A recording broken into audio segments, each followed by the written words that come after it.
All right, well, let's go ahead and we'll get started. I think we have one more panelist that'll be joining here in a few that'll be available for Q&A at the end, but we'll go ahead and again get things started.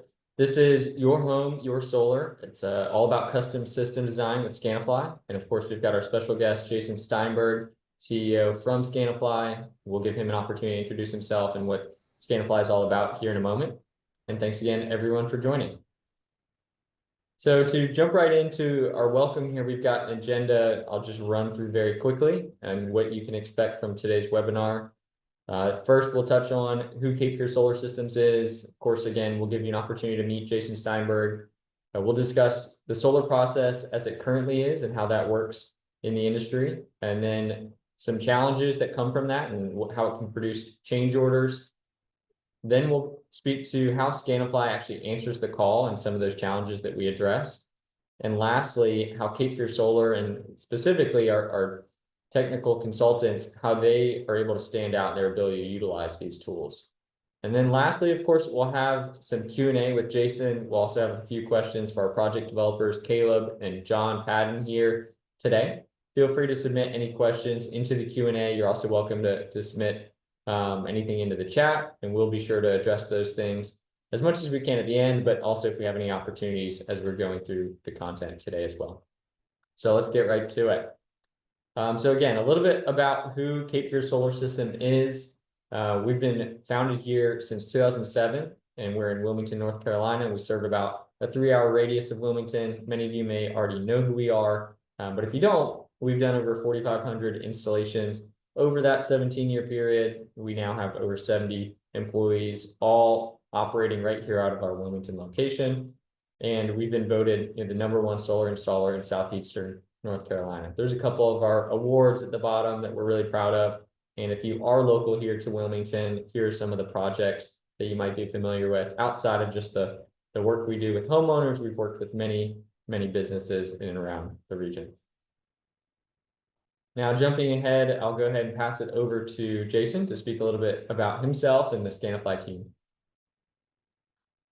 Thanks, Gabe. It is awesome to be here. I really feel privileged to get a chance to speak about both Cape Fear and the solar industry broadly.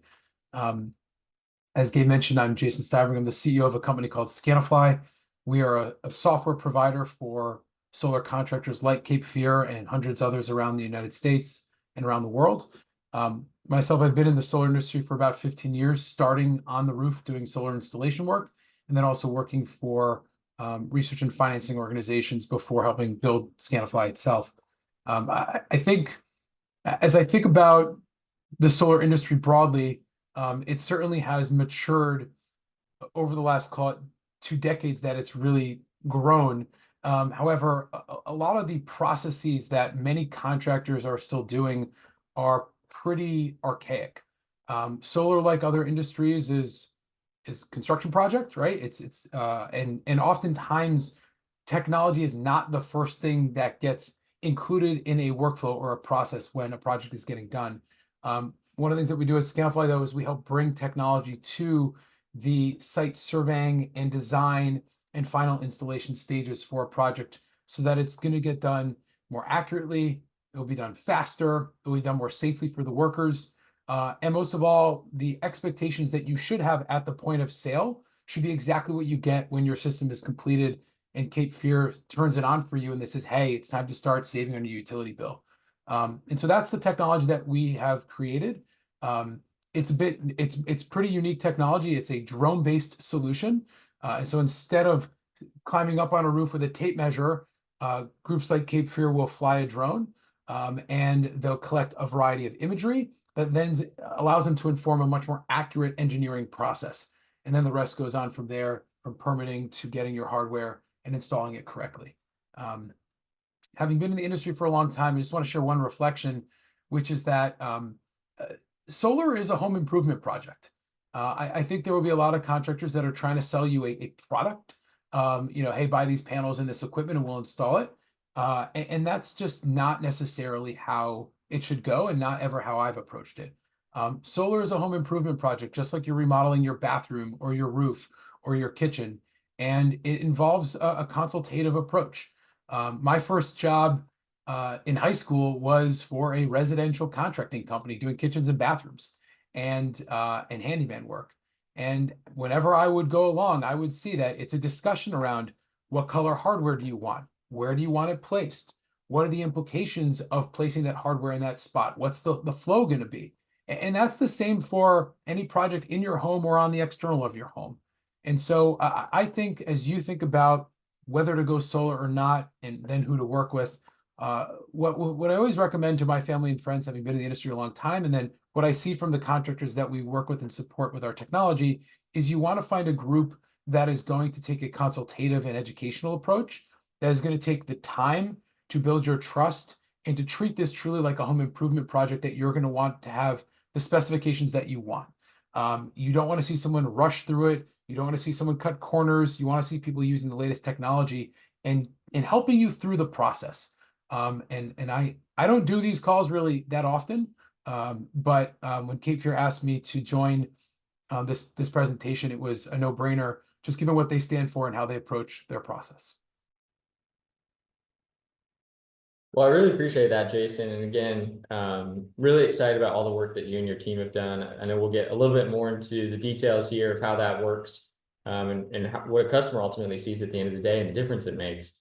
But just you and your experience, as well as your team's experience in the industry, I think really speaks volumes for solving some real challenges that we otherwise have faced. And I think we'll get into that here in a moment. Yeah, And we'll well, start Gabe, here. let me just add to that part, Go because I for think it. that's something that's probably relevant, as you're alluding to it, is everything that I'm going to talk about and everything that we've built at our company is because we lived it firsthand. So a lot of the things that I'll provide some expert opinions on, and what we're seeing in the solar industry broadly, is from personal experience that I've had, or most of the people at our software company lived the challenges that occur in the solar industry firsthand, and we're trying to solve them, and Cape Fear is doing an awesome job of solving them as well. So we'll bring that for this presentation. Awesome. Thanks, Jason. So jumping right into it, I mean, we'll speak here first at a high level about the solar design process. And when I say the solar design process, I really am referring to how it's commonly done in the industry across the country. So this is different from really the way that we approach things now, and we'll get into that here in a moment.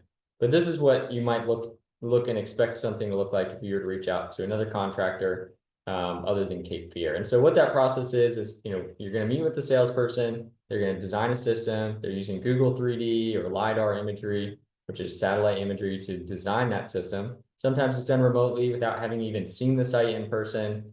The homeowner, then have to evaluate, is this a good fit for me? Is this design, is this cost estimate, is this going to be a good fit for me? So you look at what it's going to offset energy-wise.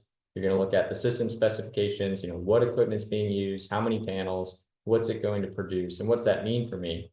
And three, you're then, you know, forced to be able to make a decision. Is this a good fit for me? Am I going to move forward? And if so, you do, and you take the next steps, then that solar installer is going to be sending someone out, a site surveyor, to be able to measure the roof surfaces. They're either on the roof or they're pulling measurements from the ground. And in some cases, these companies even move forward with install without ever having gotten someone on site. And so that's a quick look at what that looks like with many companies across the country. And I'll pass it now, or actually, sorry. So the next one here is, here's what that causes, the challenges that can cause. That technology, that outdated technology, it misses the mark because it provides opportunities for inaccuracy. You know, LiDAR imagery is frequently outdated and sometimes even unavailable. Trees grow and exact shading is difficult to gauge. It's also, imagery can be misleading about the location of obstructions like chimneys and vent pipes. This then causes process inefficiency. You know, if they don't have the accurate information in the first place, then permit plans can't be made. And then you also might have to revise the permit, which is going to push back scheduling and can delay projects for homeowners. And there's nothing more frustrating than waiting months and months and months for an install date. And then that just forces really what ultimately was an uneducated decision that was being made. You know, solar investments are then made on what was an inaccurate estimate. The aesthetics that they committed to, they thought they were going to get changed because of obstructions, or it just didn't fit as they originally designed. And then homeowners are really left frustrated that they didn't have a clear picture from the beginning. And so that's a high level. That's certainly diving a little bit into some of the real pain points that we hear from customers that talk to other companies. But I know Jason's going to be able to get a little bit more specific and even share some images of what that looks like and what they hear from contractors all across the country. Yeah, what I want to do right now, Gabe, is walk through some use cases that I think could make this visually digestible from the group. And we've got a lot of people here who are watching this and are interested in going solar with Cape Fear. Before I talk about these pictures, I would definitely encourage those of you who are joining us to write into the chat in real time. Happy to make this more interactive and answer questions as you see it. For example, if anyone wants to write in, what does your house look like on Google Maps, for example, right? Is it blurry, or can you actually see the specific details of your property, right? We often find in a lot of cases it's outdated imagery. And so if people want to jump in on the chat and comment on what their imagery looks like, what I will say is that, when it comes to accuracy, the common practice in solar, not what Cape Fear does, but what we see often in the industry, unfortunately, is using imagery that's outdated. And like you could see here on the left, it also often is blurry. So it's actually really tough to see specific roof details and really roof sizes. And then as it relates to what we call shading analysis, or the trees that are around your property that could inform how much sun hits your roof, the imagery on the right, which are fake trees, and what we call LiDAR data, which is really just remote imagery about the specific three-dimensional details of your property, right? This is provided by the US government. It often is outdated and not the correct tree heights, and is, sometimes even putting a tree through your house. And unfortunately, a lot of contractors, when they're quoting solar, are using this technology. They're using poor satellite imagery, and they're guessing what's going to fit, and they're using inaccurate shade studies, and they're guessing what it's going to produce. And this is common practice for contractors in solar sometimes. And wanting to flag this if you get proposals from others around, that you should be looking for better imagery and getting more specific data. Yeah, thanks for that, Jason. Jump into the next one here. I mean, this is a great example of tree growth, and just the fact that imagery doesn't always capture it. Yeah, exactly. This is an example on the left of a remote design software that some other contractors use. And you could see on the left of that image, there's a tree without any leaves. And so if you were to be quoted solar with that, this specific model showed an 82% shade reading. That means, 82% of the potential sunlight is going to hit this roof.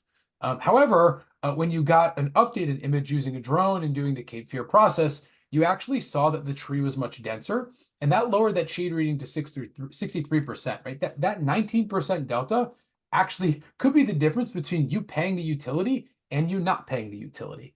And so it's really important when we talk about accuracy that you're going to want to get accurate shade data in a way that Cape Fear does it, in a way that our technology does it, but to make sure that that what you're promised you're going to get produced by your system is actually what's going to be delivered once the system is installed.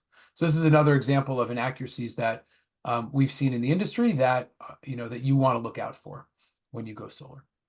100%. Jason, and for an example like this, where you have a difference in the TSRF, well, for one, do you mind speaking to what TSRF captures? I know you mentioned like the sun axis on that roof, but what are some of the variables there?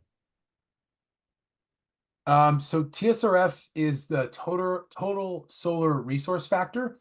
And in essence, it basically factors in the energy potential of a given location.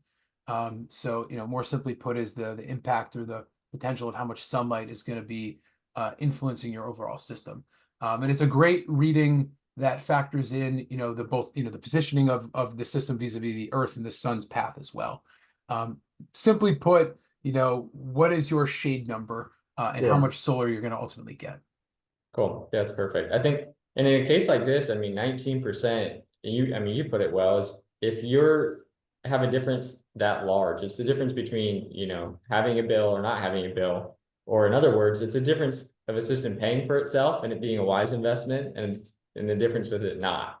And if you're making a decision thinking it's going to be a wise one, and then you get the results of the 63%, then that, you know, that ultimately is a huge difference between what they're delivering on. I think we have one more example on accuracy items to look out for you.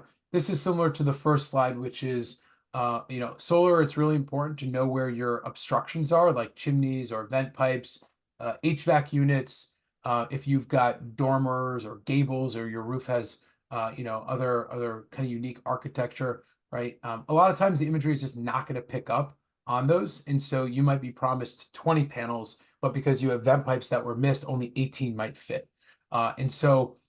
When you're getting an estimate to go solar, really make sure that they are accurately modeling the details of your roof and using the most up-to-date imagery to see that. You can see here from this small commercial property, you can barely see if those rectangles are HVAC. You can't see any vent pipes.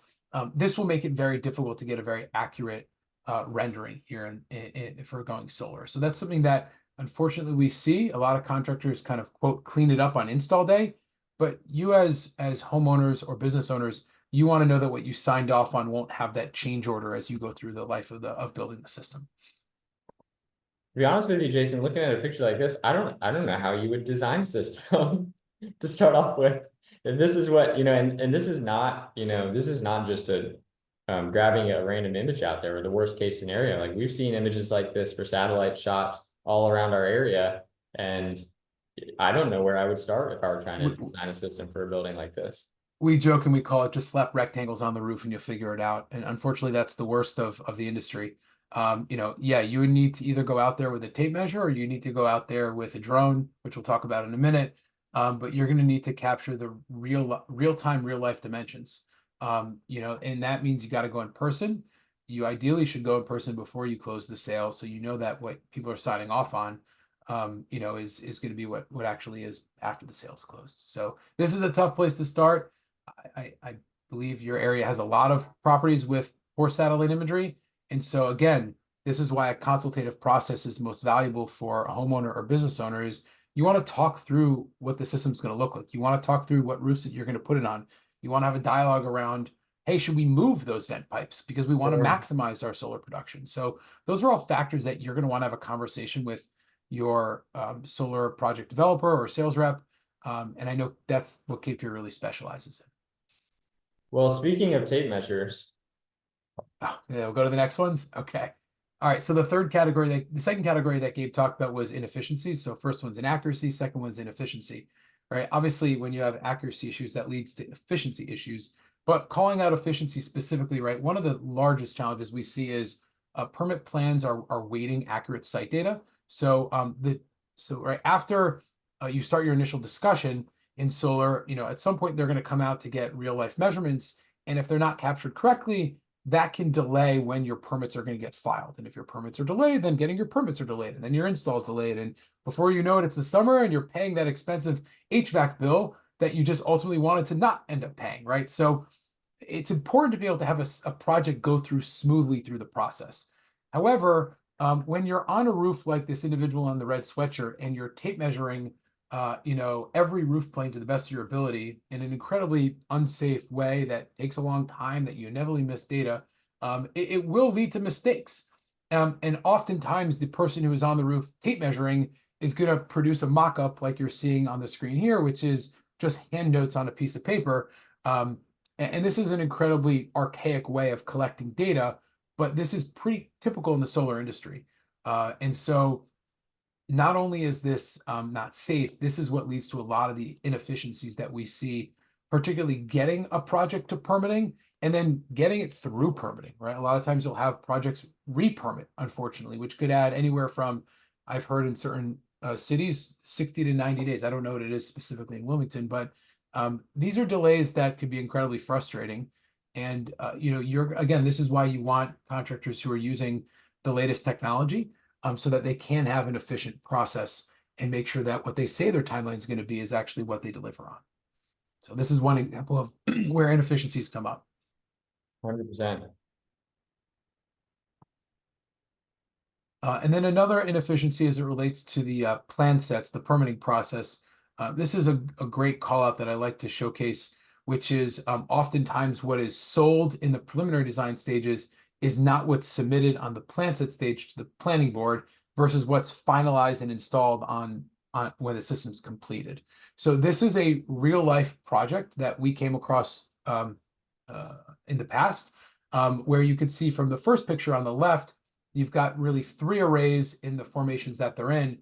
If you look closely at the middle design, the plan set one, you can see very clearly that they now have factored in vent pipes, which is all those red arrows that they missed on the first drawing. You can see that the roof plane on the top left is actually has 4 panels and is in one shape, whereas on the first drawing it has 3 panels and it's another. And so the plan set, what was submitted to the permitting board, is totally different than what was sold. And then if you go to the third picture, the one on the right with the blue arrows, you can actually see that the layout is completely different. The vent pipes are factored into different locations with the blue arrows. You can see on the top left of the roof, it's a completely different layout than what was permitted, let alone than what was sold. And you can see even panels changing from landscape to portrait on the far right from the middle. So the takeaway here is that if you don't have good, accurate data up front, you will have massive inefficiencies through the life of the project. Not to mention there will be a bait and switch that you might experience.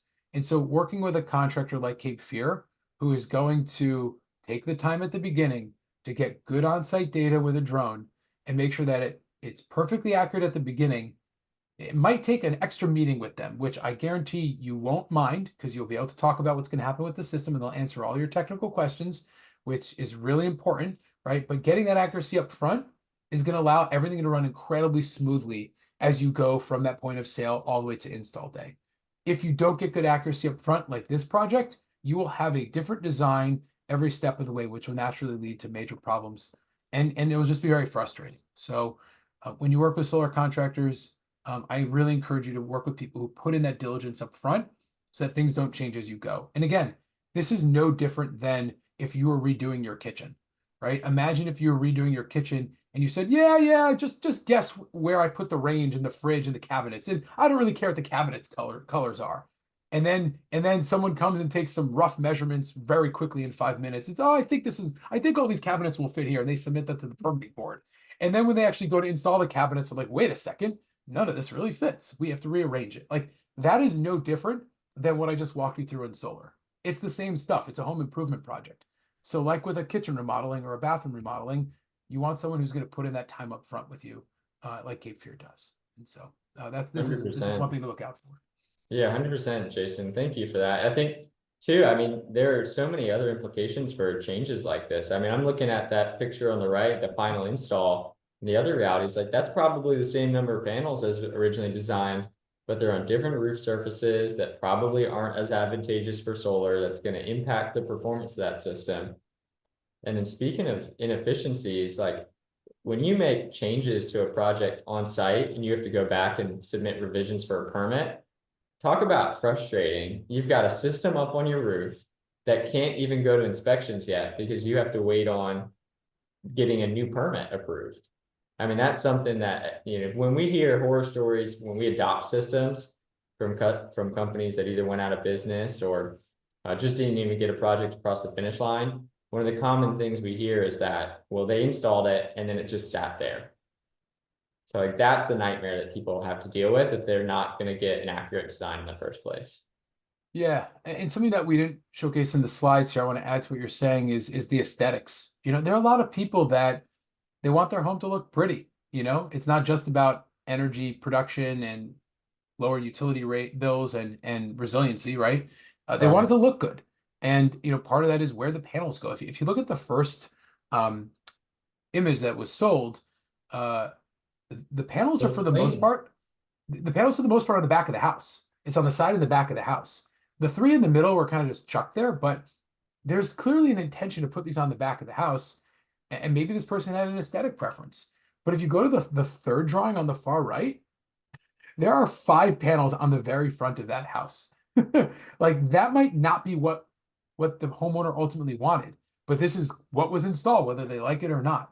And again, all the more reason why This is a home improvement project, and you want a trusted partner who's going to listen to you and put that work in up front in a way that I know Cape Fear does. So just calling out another thing to be mindful of. Absolutely. Yeah, I can't imagine buying the one on the left and getting the one on the right, and then making that decision on site day of install. Yeah, you and I know what happens, unfortunately. I know Yeah. it does. Yeah. Well, cool. Yeah. Next up here, just kind of points back to, the fact that this is all uneducated decision making, if this is the type of information we're relying on. Yeah, the third category is just when uneducated decision making occurs. I personally do not think this is any bit a homeowner or a business owner or property owner's fault. Um, as a homeowner, but also as having many family and friends who don't know anything about solar, and they always ask us, hey, what should we look out for? We walk through actually a lot of these examples with them to educate them as to how they should choose their contractor in their markets. Um, you know, uh, Solar is still something that is new, and it's a complicated home improvement project, and there's electrical components, and there's a variety of factors like with your utility, and so it's tough to get educated on this stuff. It's an investment, and aesthetics are important, and it's your home, right? It's an important part of your life. You see it every day, so there are a lot of things though that happen that um, aren't acceptable that you might not even see once the system's installed, right? And so this is why all the upfront stuff for accuracy and efficiency are important, because you want to avoid the examples that I'm going to walk you through right here on install day, right? So the first one on the left, they tried to put in as many panels as possible, and they basically put in panels directly under that tree. And then that tree kept growing. Like you're not going to get a great production estimate when you've got that massive tree and your panels are installed underneath it. The system in the middle, I like to joke, I call that one, would you rather have better solar or a better suntan? Because clearly they put solar underneath the deck, or they installed the deck afterwards to maximize their suntan. But that array is going to get very little production, and that homeowner is going to be pretty disappointed with ultimately what the system has in terms of how much it's producing. And then on the right, it's a little bit more nuanced, but just calling it out. The arrow on the top left of the blue house on the right there, that panel is sitting above the ridge line. That is not allowed. And that's also structurally incredibly unsound. And then on the bottom right, that panel is actually squeezed in on top of that dormer and is poking up. Also not allowed and not safe. Not to mention the panel squished in next to the chimney is also. So this is an example of someone who did an inaccurate design up front and still tried to squeeze in all of the panels. So again, getting accuracy up front, getting efficiencies through the process are critical. And that allows you to avoid these types of issues that occur when your system's installed. And ultimately, it's being done in an uneducated way that does not care for your ultimate approach. So again, I think I don't want to say the whole solar industry is a problem, right? That's not what I'm saying. But there are bad actors, and it's all about just choosing the right contractor for you that will put in the time, that will explain to you these issues, and that will walk you through a process and a project that meets your needs. That's what's critical, because this is a home improvement project. It's not a product that just gets slapped on your roof. And these are examples of what could happen if you don't get a partner in this effort like Cape Fear can be. Yeah, Jason, I appreciate that. I mean, I think if for those of us who live down here on the coast, we look at that picture on the right. I mean, that's a solar sail. I mean, that's going to see one major storm, and that top lip that's hanging over the roof edge is just asking to catch a wind load from one of these hurricane force winds. So that would never make it down here. That's for sure. And the one on the left would probably have branches falling on the roof and breaking the panels, right? Yeah, 100%. So you got to look out for this stuff. And unfortunately, having spoken to, I actually know the homeowner on the left personally. Is that right? And I do, yeah. And the one in the middle, I've walked by that house many times. It's on the New Jersey coastline, right? Very similar, very similar community to the Outer Banks and Cape Fear area. These people are stuck with these systems this way. Like the homeowner's not going to pay to cut down that entire tree. The ROI is actually not worth it to this person at this point. In the middle, like they want to have a nice beach house, but like they didn't want that. And so in some cases, they're kind of stuck with it and they don't know what to do with it. And It's unfortunate because again, however you invest in your property, in your house, you want to feel good about it. You want it to be what you hoped that, when you paid for it. And again, it's critical that you work with a contractor you trust. And I wouldn't join a webinar like this if I didn't believe in Cape Fear and in the work that they do, which I know quite intimately. Well, and with that being said, this is now how Scanifly really helps us, answer these challenges that we've addressed, whether it's the, inefficiency, it's the accuracy issues that we've seen in the design process historically and across the country. Scanify helps to provide accurate and informed designs the first time. And they do that by one, a drone flight being conducted, and that's conducted by an FAA Part 107 certified pilot, where we rotate around the home, take a series of images between 120 to 200. These are taken from different perspectives, distances, to make sure we have exactly what we need to upload those images into Scanifly software. This is where 3D models created, shading from the trees are captured along with any obstruction locations. And that's what allows us to confirm the design that's been originally proposed to you. And this is done, shortly after that original design, but also allows us to make any adjustments before the sale is made. So before you decide if solar is a good fit for you, you're able to make adjustments, refine the design based on accurate on-site data. And so now to bring it down even simpler, and that might seem complicated. Yeah, here's 3 simple steps for how the Scanifly technology works that Cape Fear uses, so you guys can have a great experience.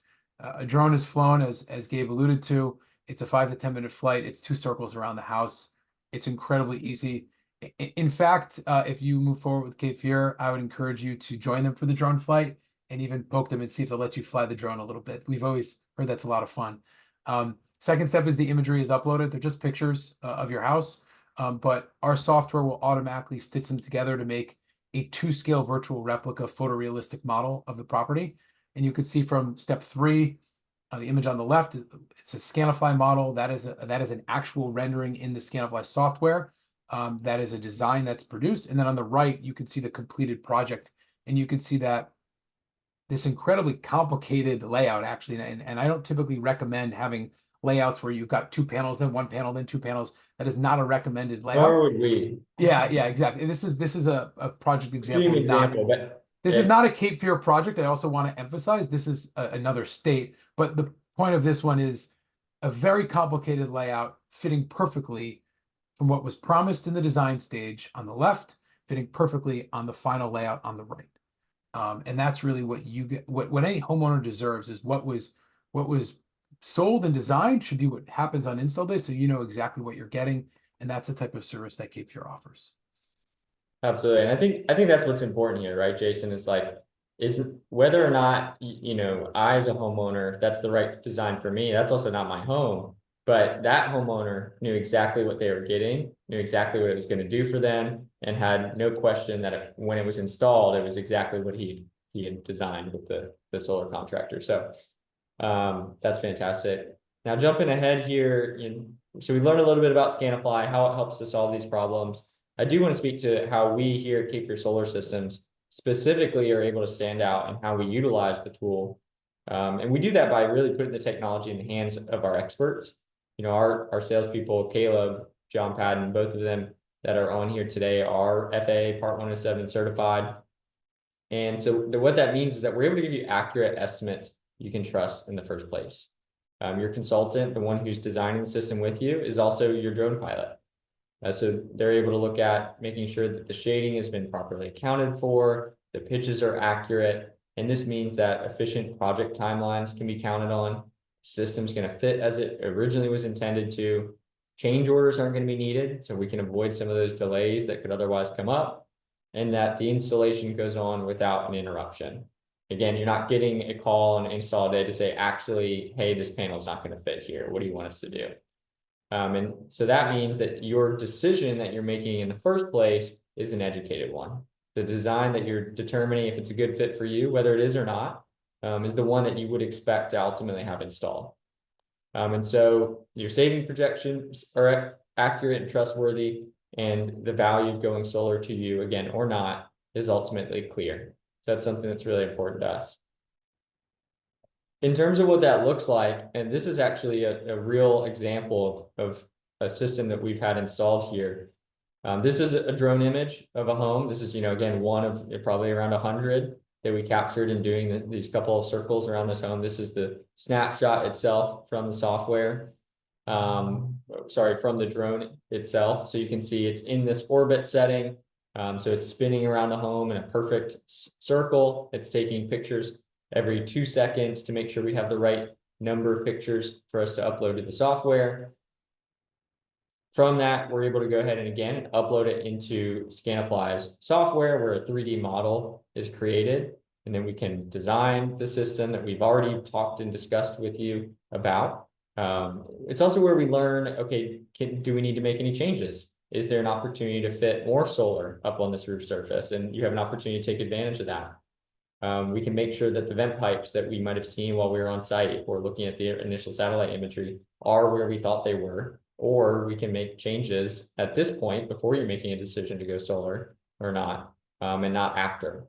And so this has been a great tool for us to be able to accomplish that. And then to pull it all together, we can see that the system that we designed in Scanifly and the system that we ultimately installed on the roof are the exact same. So we know that the system's going to perform the way that we intended it to and that you expected it to. So yeah, that's just a fun little process to go through. And there's some other neat tips and tools within the Scanifly platform. One thing that I don't think is super easy to show within a webinar format, but we'll sometimes share the actual model rendering where you can pan it through it. You can kind of pivot around it and look at your home from every different perspective. I've had homeowners ask me, it's like, well, what's it going to look like from the street? Say, well, you can pull this up and you can see exactly what it might look like over there. And that's been really a fantastic tool of ours. But with that being said, we'll jump right into some Q&A. I don't think I've seen any questions come in quite yet. If folks want to start submitting some questions, great. I'll go ahead, and in the meantime, I've got a few questions for our project developers who have been really patient and quiet as Jason and I have led things off. I think to start things off, I got a question I'll shoot to Caleb, and then John, maybe you can answer it as well. And Caleb, we talked about this earlier as we were kind of discussing doing the webinar, but can you share a time when Scanifly helped you in your process and where it really made the difference? Yeah, absolutely. And just want to say thank you, Jason and Gabe. I think you both hit the nail on the head with really where Scanifly saves time and also saves money. I mean, it helps us and the homeowner. But to allude to one specific scenario, I was working with the homeowner who'd gotten a few quotes, and typically the ideal location for a solar system is south-facing. So every company he had met with naturally said, hey, this is going to be the prime location, but what they didn't know was there was a tree that was heavily shading that southern exposure. So it was a concern of mine when we initially met virtually. And the satellite imagery wasn't up to date to truly show what that shading actually would, or how the shading would impact his system production. So we recommended, hey, let us come out, fly the drone, get a full understanding of what the system's going to do for you, and then you can make an informed decision. But all the other companies were wanting him to sign up, and then they'd come out and they'd design the system, and more than likely things would change down the road. But we were able to go out, fly the drone, and after we flew it, it turns out the south-facing roof surface was a terrible spot. So we captured the TSRF, and it was very similar to the percentage you guys showed earlier, actually, where if we put it on the back of the home, which was east-facing, it actually would have produced about 20% more than going on a southern-facing exposure. So we were able to give him that data. He was able to make an informed decision. And I think the cherry on top, his wife was much happier with the aesthetics of the system, knowing that it can't be seen from the street. So it was a win all around, and the homeowner is getting ready to have his system installed. He's super excited, and he knows exactly what it's going to look like. That's awesome, Caleb. Thanks for sharing. That's a great story. I was just thinking, Jason, maybe I'm putting you on the spot here, so feel free if you don't know off the top of your head, but I'm curious, like, what is some of the oldest satellite imagery that you've seen, like how bad can some of this stuff get? Like I've seen some old imagery, but I'm wondering if you've seen something even older. Um, in certain areas, we consistently see 11-year-old imagery. Wow. Um, and then so there's the age of the imagery, and then there's also the resolution and the blurriness. In Sure. certain areas, we also see you just can't see anything.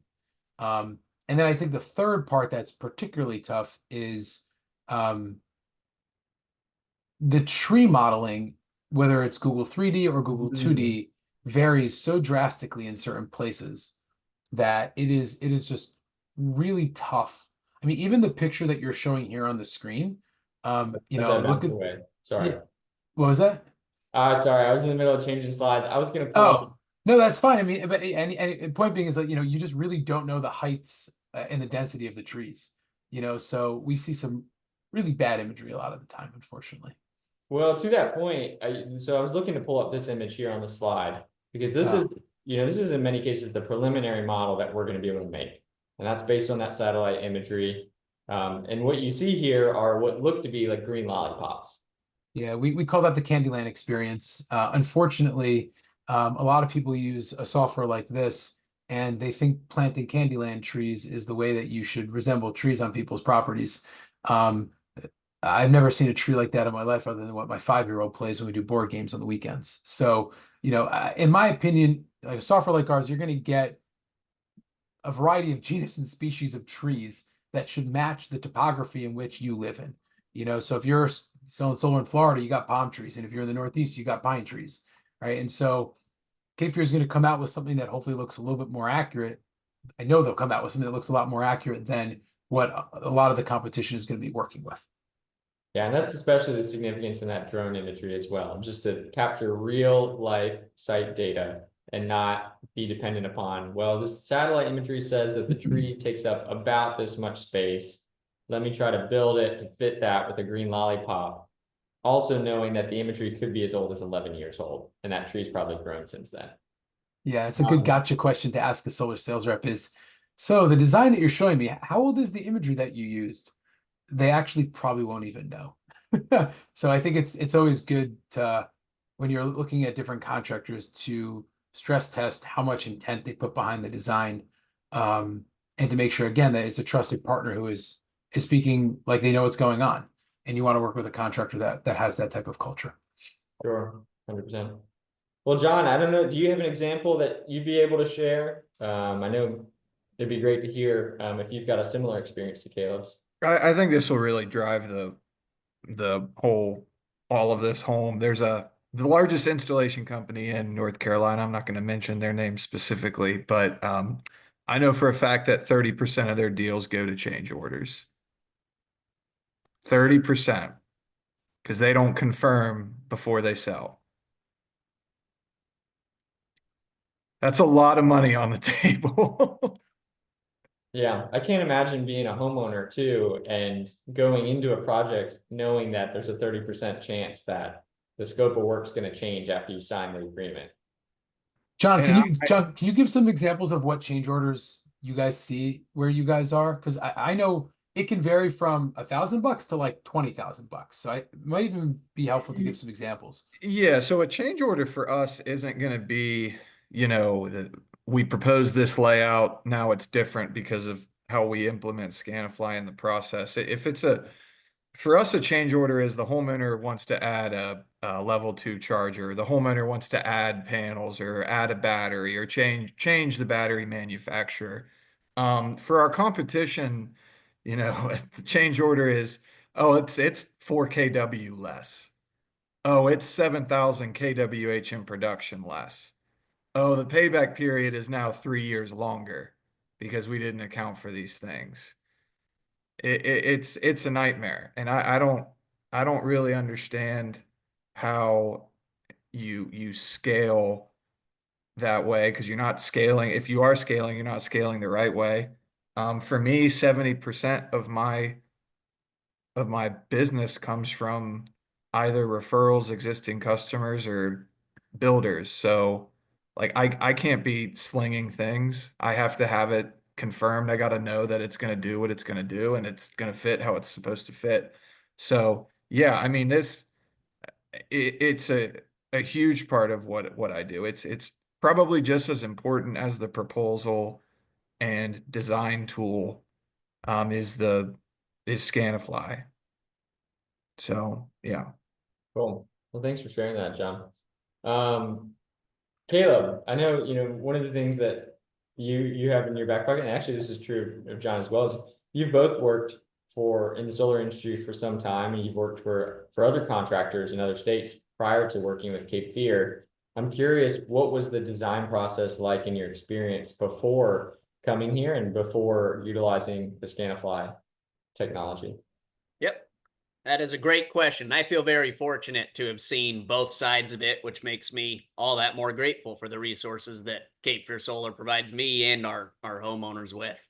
But back when I started my solar venture in Arizona, the previous company I was at, selling a deal was as simple as signing a contract and emailing it to a company.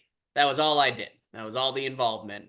Where after the fact, they would schedule a site survey, which oftentimes resulted in needing your electrical panel to be upgraded, the design changing.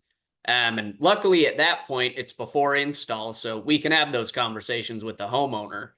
But the bigger implications is those guys are going out there with tape measures for the rooftop design. So I actually had multiple instances where I got a phone call from the homeowner talking about how the installer told them that the system that was sold to them is not gonna do what we said it would, and also isn't gonna look the way we said it would, which ultimately, I mean, results in delays, cost implications, unhappy customers, and I mean, less business for the company, and then just wrong expectations being set. Solar's a pretty large investment. I'd expect that if you go buy a car for $30,000, you expect that car to work. I'd expect the same for a solar system. If you're spending $30,000 and you're told it'll produce 10,000 units of energy, but it's installed and it only produces 7,000, you now have a 25-year marriage on your roof that you're just going to have to live with that, or you're going to have to move homes. So that was very important to me in finding a company that solves those problems and doesn't even allow anybody to get to that point where on the day of install, their expectations are being shifted drastically. Thanks for that, Caleb. It's a great story. We've got a question here from David Swart. I'll go ahead and answer this real quick. The question is, have you used Scanifly in post-install maintenance to find damage from storms and critters nesting and eating? So David, this is a good question. In terms of the resources that Scanifly provides, I don't know that there's a ton that Scanifly would do, considering it's a design tool, but the drone resource, and really the motivation for many of our team members to have gotten licenses was using Scanifly. But because of that, a byproduct is that, we've got a talented team of individuals with their Part 107 FAA certification. And so we can utilize those tools for, we use it for capturing images post-install, like the one that you see here on this slide. But if there were concern about what it looks like on the roof, and for some reason it weren't super accessible, then we could do that as well. That being said, we do have a talented in-house service department that if there is concern about something like that, they're always going to want to get on the roof and get their hands dirty and make sure everything's operating the way it needs to. Gabe, can I just add something about maintenance in the industry? You guys have been around, if I recall, 2007, did I see? That's right. I just want to address service in our industry. And specific to our products, so we actually are about to release like a V1 maintenance report that can pair with a drone. So your question was spot on in terms of thinking about the potential technology applications. One of the things that when I speak with my family and friends about who to go solar with, and again, we support hundreds of contractors using our technology around the country. So we try not to pick favorites among them. But what I always tell family and friends when they want to go solar is you want to join a group that A, has been around for a long time, and B, is going to give you the attention that you need and or deserve. You can learn a lot from how a solar company operates and would treat your system for the 20 to 35-year asset life. based on how they sell you. Right? If they're going to give you that time and attention up front, they're probably going to give you that time and attention for the life of the system. And while solar is pretty maintenance free, I'm not going to say totally maintenance free, but it's a pretty low maintenance technology. Absolutely, it can't hurt to get to check out those critters in that nesting every couple of years, or to get your panels washed every so often, or maybe you will want to add batteries or EV charging or other electrification technologies that we know Cape Fear is also really talented in.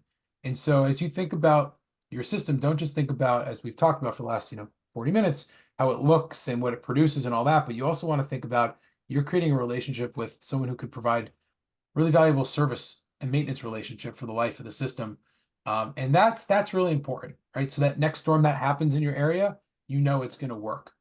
When you want to upgrade a system, you're going to call the same person that did that same system 5-10 years ago, and you know that they're going to come back out and they're going to do a great job. So just just like when you have your own boiler or your other parts of your home, like your car, that requires maintenance, to some extent, you want to have a reliable provider that you can have a relationship with. And Cape Fear is that type of company.